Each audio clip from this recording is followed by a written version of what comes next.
So you've decided to get an electric vehicle, and now you want to install a level 2 charger at your home.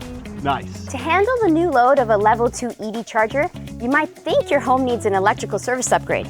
The good news? That's not usually the case. You could avoid an upgrade if you install an EV power management device like this one.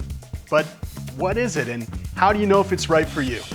Here's what you need to know about EV power management devices.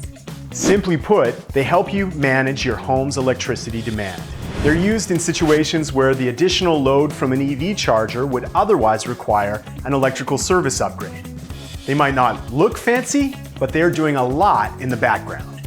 Some of them work by sharing the same circuit between your EV charger and another appliance like a clothes dryer. When the dryer turns on, the device automatically switches off the flow of electricity to the EV charger, and then it turns it back on when the dryer's finished.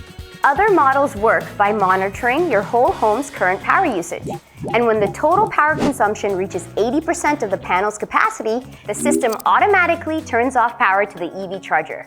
It then automatically starts the EV charger when the total power consumption goes back down. If you live in a detached home with a device like this, you might already have enough capacity. Plus, there are rebates available on level 2 chargers and EV power management devices. Avoiding upgrade costs and getting rebates?